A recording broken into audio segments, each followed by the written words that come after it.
What's going on, guys? Welcome once again to Teen Bodybuilding India. This is your friend Shreyas. So friends, before I show you all my back and biceps workout, I would like to share with you all some of the weirdest advices that people are being given in the gym by these trainers. Okay, so look guys, I know that there are many good trainers in our country, and like, with all due respect to them, I'm not talking about you. You know who you are, because when I share this, you'll see yourself in the mirror and you'll realize that you are one of these trainers. Okay, so I'm not talking only about the trainers. There are other people with great bodies in the gym who give such advices as well, and I've heard it with my own ears. So that is why I'm sharing this with you all, and I have so many clients now, so they share their experiences as well. So out of all those, I've chosen 12 of the best weirdest advices.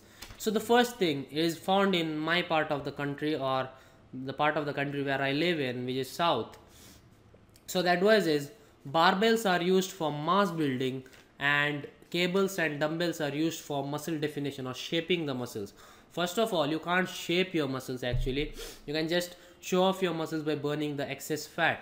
Secondly, as long as you're performing the function of a muscle, it actually wouldn't matter if you are performing barbell, dumbbell or cables to build muscle.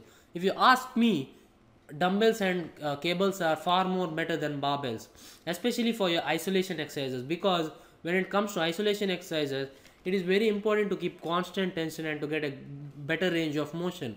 So cables give you that constant tension as well as what better range of motion. So that is why, of course, the cables will be better to build muscle. Don't eat carbs at night, even if you are working out at night. Okay, first of all, you can eat carbs at night even if you don't work out. So it makes little bit sense, like if you don't there is a big reason for that. I would not like to discuss that, but if you are working out at night and you don't have carbs at night, just because you will be able to burn more fat, which might be kind of true, but at the end of the day and end of the week, when you step on the scale, all that matters is the amount of total calories that you have burned, or the deficit that you have created over the week.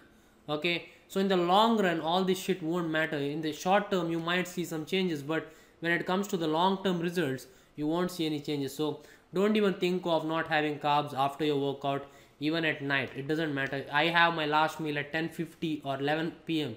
I have my carbs and I still burn fat. So that is the last thing that should be in your mind. All that should be in your mind is hitting the carbohydrate intake for the day, or requirement for the day. Low reps while bulking and high reps while cutting, or that piece thing. Okay, they call it as piece in our country. You make the muscle into a piece. Okay, chisel the muscle. Okay, so look guys, while you're bulking, if your goal is to build muscle, and why would you perform higher reps while cutting if your goal is building muscle? At the end of the day, your goal when you enter the gym should be either building muscle or maintaining muscle. So while you are at a caloric surplus, you are building muscle. While you are at a caloric deficit, you are trying to maintain as much muscle as possible and burn the fat to show off that muscle. Why the hell do you need to change your workout? Okay, you can change maybe the exercise. You can add maybe a little bit more exercises, as it's okay, but the rep ranges should always be in that 6 to 12 range according to me. If you want to perform 20 reps with lighter weights, you can do that, I don't care, but this is actually the most optimal way of performing, like 6 to 12 reps if you're looking for that aesthetic physique.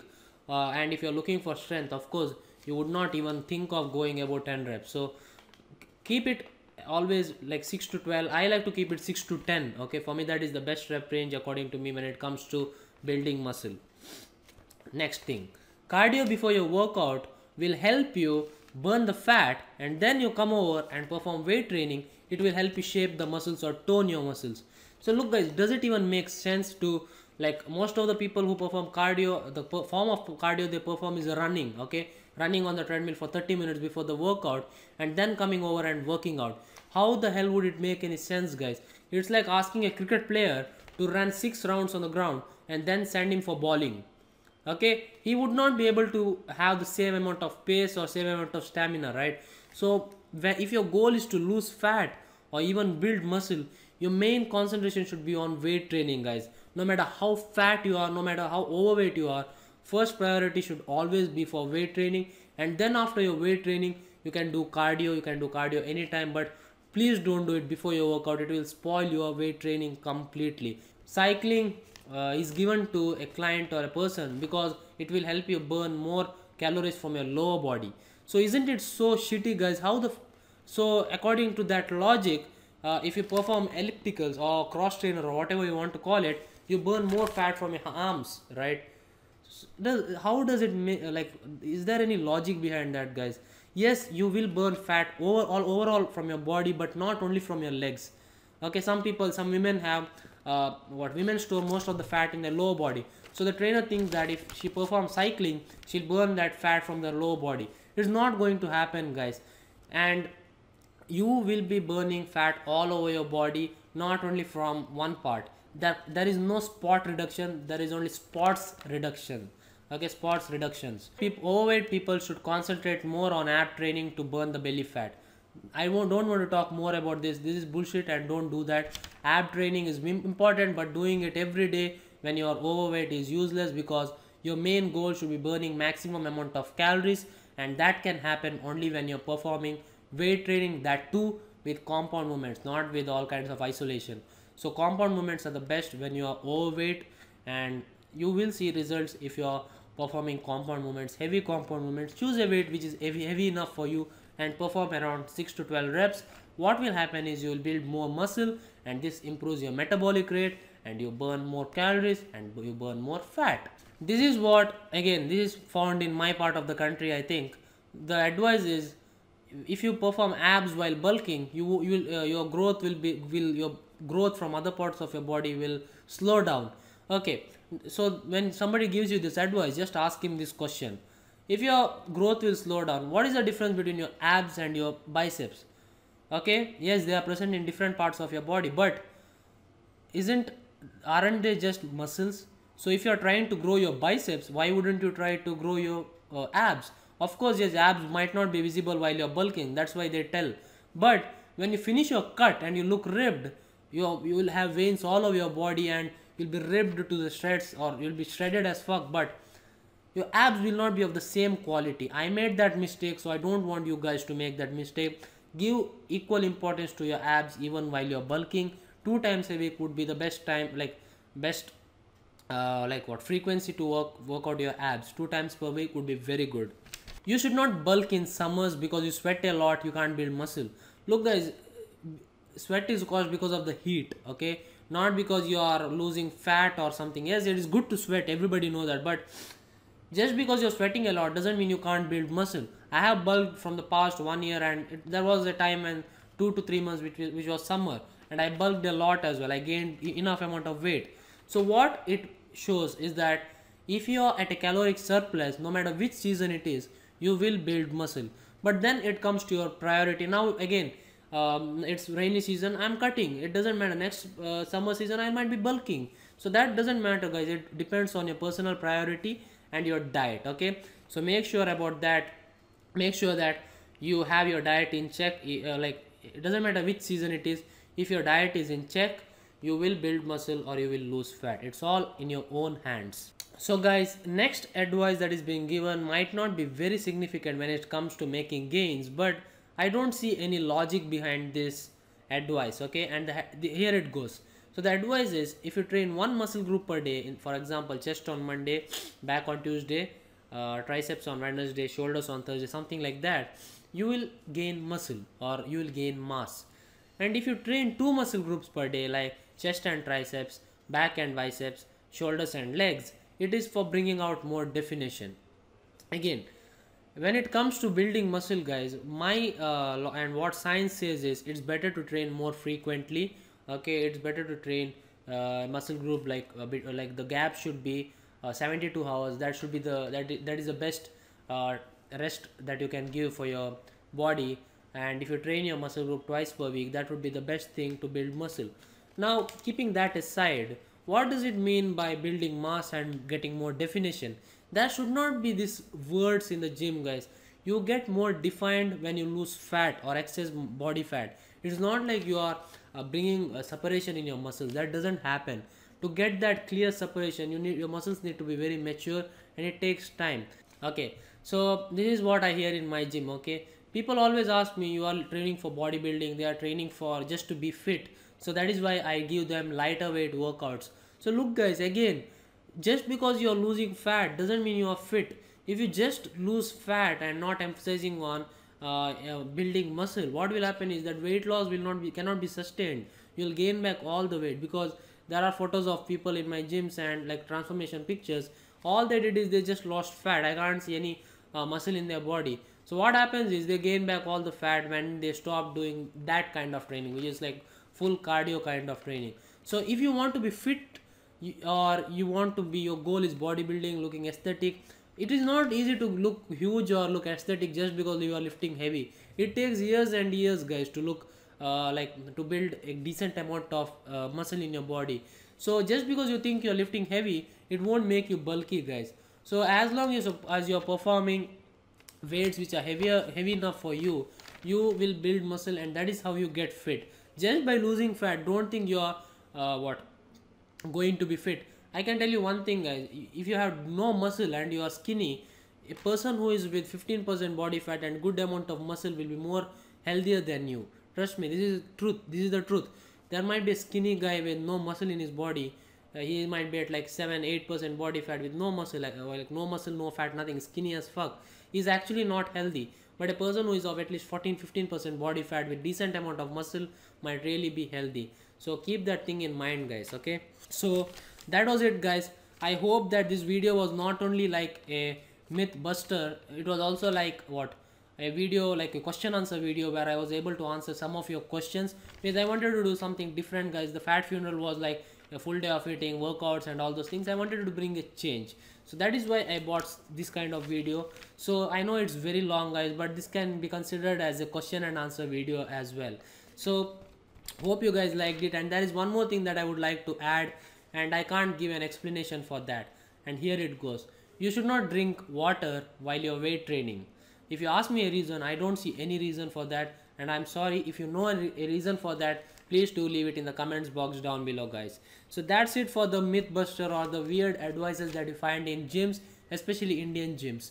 So that's it guys. And there are other things like first you gain fat and then we will convert fat into muscle. These are some of the things that you come across guys. As a trainer myself, I get frustrated hearing all this, but again, as I said, I decided that I'm not going to interfere in anyone's business. It's their body, it's their life.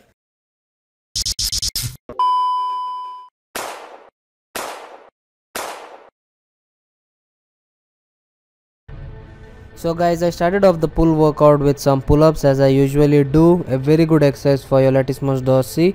So with that being said, many people have asked me about my current split, and my current split is very simple. As you are seeing, this is my pull workout and I have other two workouts, that is my push and my leg workout. Okay, so I do 3 days of weight training in a row. I take 1 day of rest. I train the same same kind of routine, that is push pull legs again, and I rest. So it's basically a 3 day on 1 day off routine, which enables me to train all my muscle groups twice a week. So my routine is going to end and I am going to start off my new split, that is my upper body lower body split, which will enable me to train again all the muscle groups twice a week, but the volume will be slightly lesser because I have my exams from 15th. So I think that is a very good move from my side, that I can perform upper body lower body split but still get enough volume as well as frequency for all the muscle groups. So that is it guys. And in this workout I added this exercise called the V-bar rows or T-bar rows. My gym doesn't have a T-bar rowing machine, so I use this and place the bar in some kind of corner and I perform this. In this set my form is totally perfect. You can't ask me to bend even lower, but in this set I kind of jerk the weight up, but I still feel that the form is kind of good in this. The only thing that I can do is I can not swing my lower body, that's it. Other than that the form is pretty good. And this is the new exercise that I started guys. This is called the pull-ins, lat pull-ins. This exercise trains your latissimus dorsi but from a different angle. Okay, so I read this in a website and they had lots of science regarding this exercise. I will be giving the link of this article in the description box below. You can check it out. So this is a very good exercise for your latissimus dorsi. All you have to do is Okay, what all you have to do is pull the weight from the sides, not from the top, from the sides. You are basically performing a lat pull down, but from the sides. Okay, so it's called pull-ins and not pull downs. You're pulling the weight inwards, and this can be performed on a cable to keep constant tension on your lats. And cables are very good, guys, for your lats, the lat pull downs, the seated cable rows, and all those things. But for rowing, I prefer dumbbells, because you can keep on increasing the weights, and the dumbbells tend to be heavier in most of the gyms than the cables, because in the cable stack my gym only has 70 kilograms. Okay, so if I can do one-handed rows, but I feel that dumbbells are kind of better than cables when performing rows. But for seated rows, I really prefer the cables. Okay, so this pull-in exercise is a very good exercise, guys. Try it out, it will help you. And this is the first workout that I'm applied this exercise, and I'll be continuing this for the next split as well. So try this exercise out. Then I did some bicep curls, guys. I didn't go strict or something. I used moderate weights, and my form was kind of cool. So look, guys, when it comes to recording workouts, it's very important for the person who is recording to know his angles. Okay, this angle is kind of good. It makes my arms look kind of bigger. It gives you an illusion. Okay, so this is what I learned from YouTube, being in YouTube from the past 2 years. The next set of barbell curls, you'll see that the reason I'm doing barbell curls is because the cable stack was used, but I'd never do barbell curls. Here you can see that I'm looking even more bigger, because I'm recording from a lower angle, which makes my body look bigger. Okay, guys, so it's all about the angles, guys. I would rather look big in person when you meet me than look big in photos. Trust me, guys, that is the better thing for me, according to my opinion, because I would not see photos. You can make a person look bigger by different angles, but you look at him in person. If he doesn't look big, then there is of no use, right? So that is why I don't go into editing my photos a lot and all those things. I take original photos, maybe I'll crop it up and I'll increase the contrast, or I'll increase the saturation. That's it. I don't go for heavy editing. That is the reason. So then I did some supinated curls. Okay, this is a very good exercise. The function of your biceps is supination as well. Okay, so as I discussed in my previous videos about the best exercise for biceps, so this exercise is a very good exercise for your biceps. And again, I use 35-pound dumbbells. I can go heavier, guys, but I wanted to keep my form as strict as possible. I didn't want to swing the weights. And then for my brachioradialis, that is my forearm muscle, which I'm going to show you all shortly, I did 3 sets of overhand grip easy bar curls for my brachioradialis. So that was the end of my pull workout, guys. I do this workout once a week, and I have a different back workout as well. You can see the muscles, guys, my forearm muscles. It is pumped, and that's it, guys. And don't forget to subscribe to my channel. Please share this video so that people get to know about the myths.